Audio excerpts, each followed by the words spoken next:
Hey, it's JC1424 once again with NASCAR Heat 4, and in this episode of our season as Brandon fucking Jones, we're going to be completing race 28, which is the North Carolina Drive for the Cure 250 at the Charlotte Roval. This track in reality is pretty cool. I like this track. It's got some good racing in real life. In the game, there are walls all over the chicanes, and they don't belong there, and the course cutting penalties involve stopping the car completely, even though you haven't actually cut what they would consider the track, instead of just giving you a time penalty like they used to do in the other games, which makes more sense. I think they have to stop the car in reality whenever they cut the track, but you're not actually doing that in this game. You're not getting an advantage from it because the curbs always slow you down. You touch the curb, the car wants to go on two wheels and launch into the sky because the curbs are too big too. There's some serious flaws to road courses in this game. So for that reason, before we even talk about anything else, we're going to go here and put it on relaxed yellows, so that they don't throw cautions for every single car spinning around, because even they can't race this track right. I don't even have to touch somebody and they wreck on their own. We have another race of this track in the Cup Series, probably a few months from now. So, yeah, that's taken care of.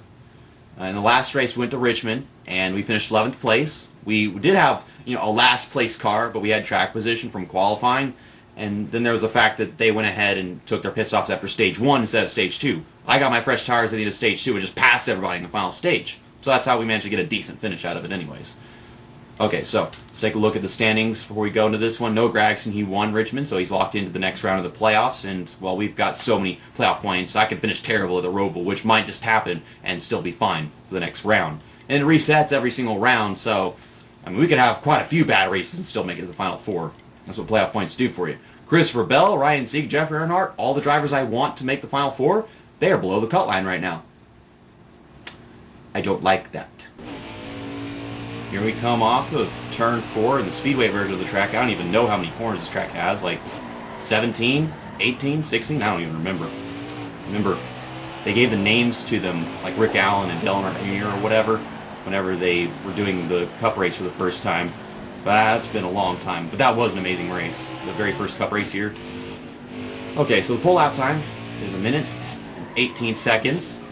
And of course, I've raced this track many times, I have it all memorized by now, and there are some really good benchmarks for when to hit the brakes here. Just gotta make sure you know where they are. I like to hit the brakes going into the final chicane right before the grass starts sticking out in the front stretch. And then whenever it comes to the back stretch chicane, there are numbers on the fence, blue and white numbers on the fence, that count down to 1. And I like to hit the brakes right before it gets to 1, just right about there. And right at 1 would work too, but it'd be cutting close. I like to get off the brakes right whenever I'm about to start turning, and you'll see that in a bit. I'll hold down the brakes, and whenever I'm ready to start turning, I'll get off so that the car will actually turn. Because if you're braking while steering, don't work that well.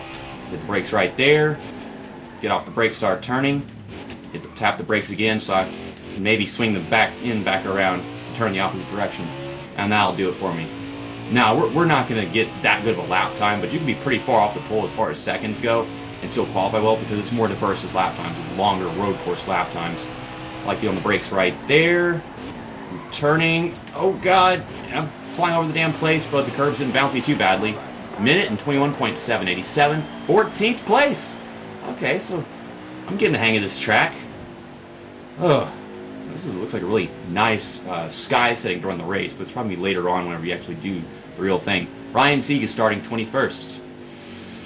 I don't like that. Christopher Bell starting 7th. That's pretty good. And all the guys in the playoffs are just starting up front, so it kind of sucks. Which all the guys I'm worried about would just start at the back. And all the good guys are up front.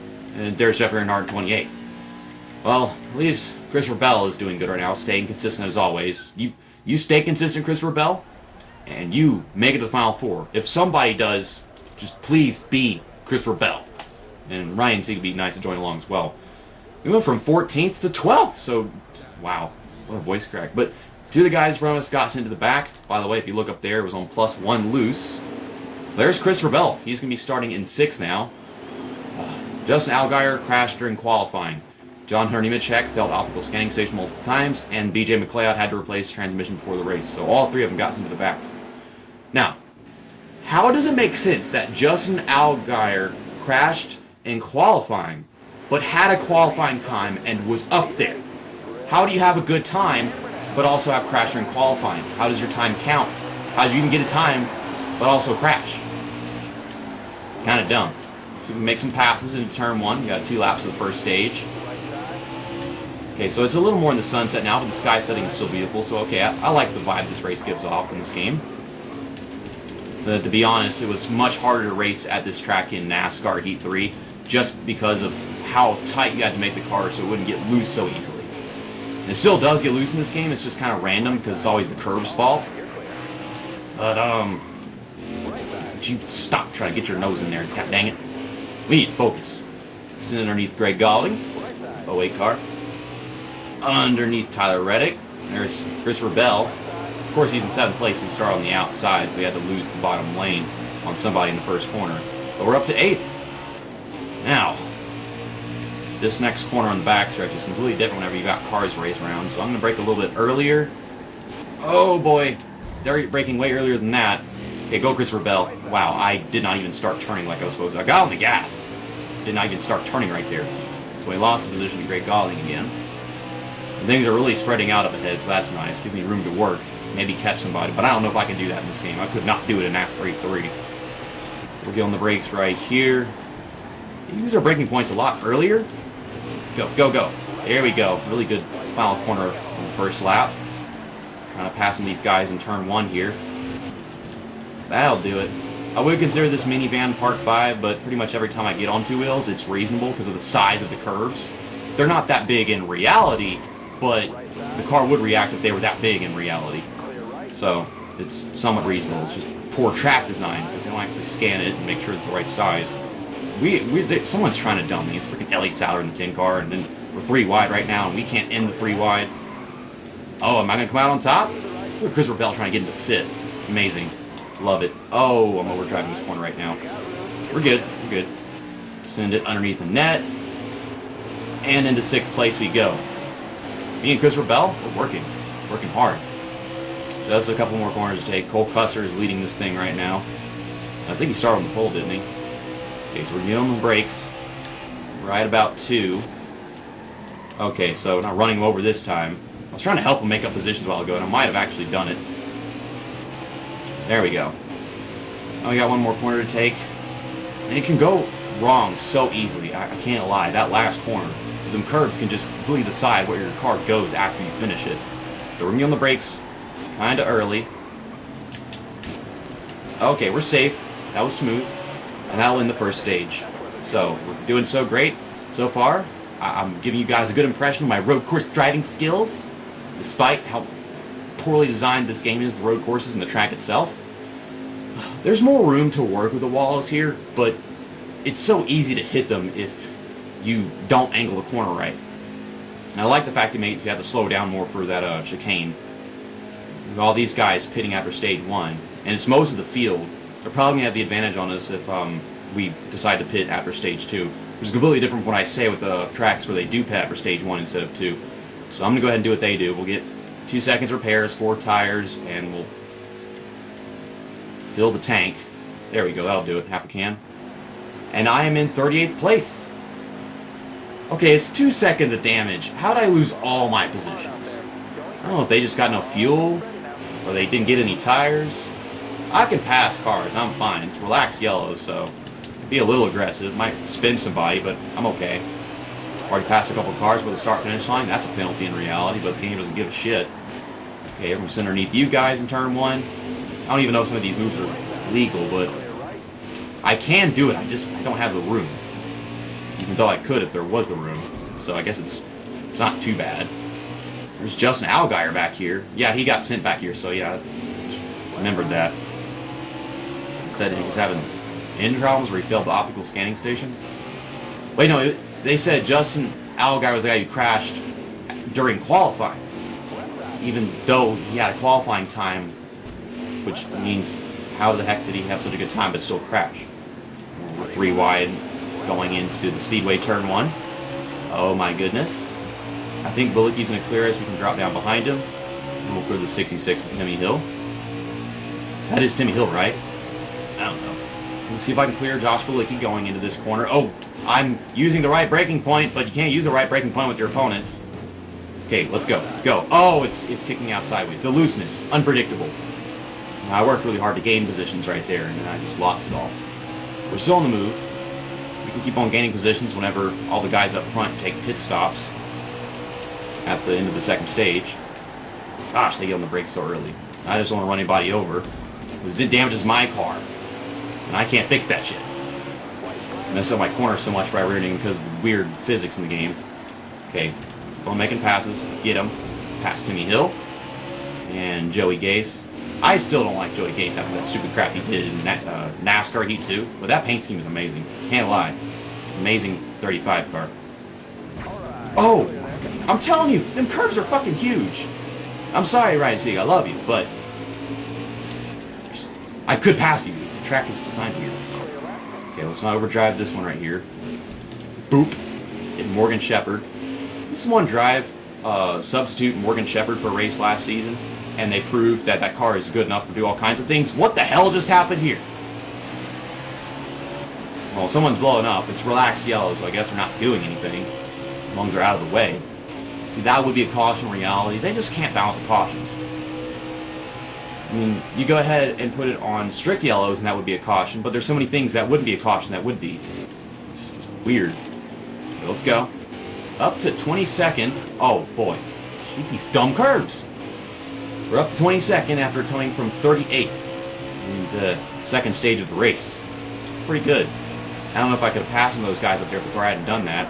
And yeah, it's so spread out, the top 10's already gotten it taken care of. And we were in the top 10 a while ago, so that's why I didn't do that.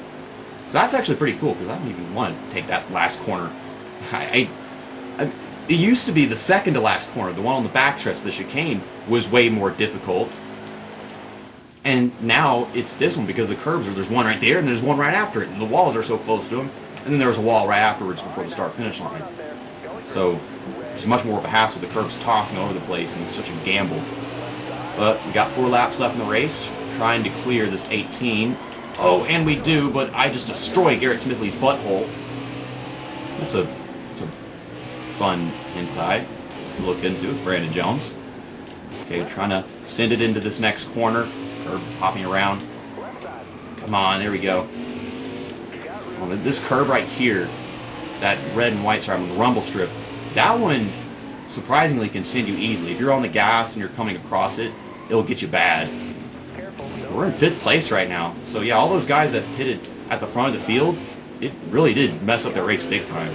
They should have just pitted after stage 1 like everybody else did, because the tires don't matter that much. And that was what the big deal was at the races where they shouldn't have pitted after stage 1.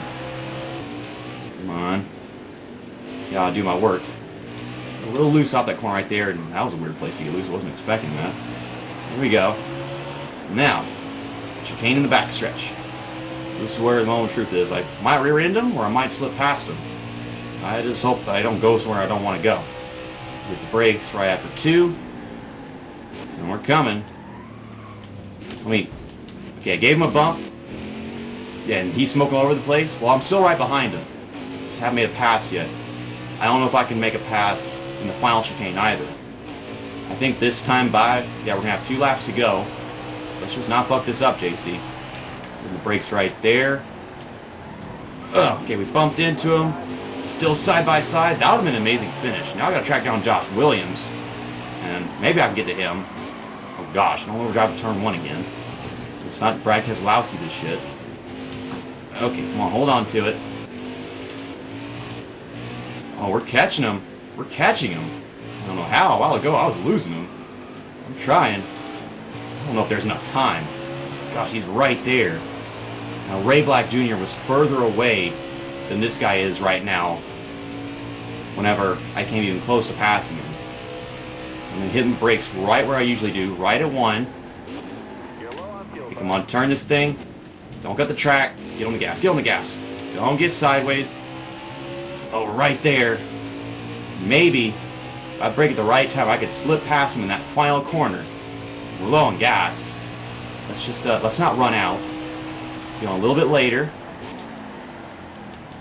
Okay, I was on the brakes for way too long right there.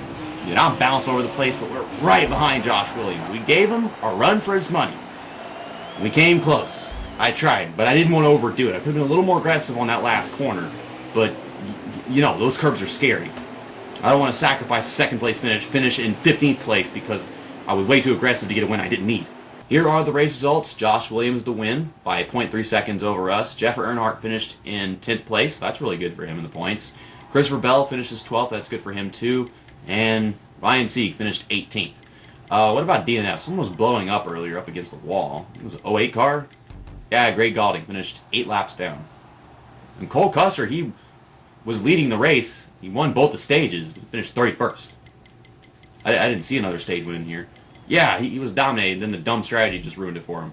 Josh Williams is not in the playoffs, so no one else gets locked in, but we are still in the round of 12, so it's 3 races of 12, 3 races of 8, and then our final race of 4 drivers. So, yeah, now that makes sense. Christopher Bell jumps to 6th, above the cut line, great.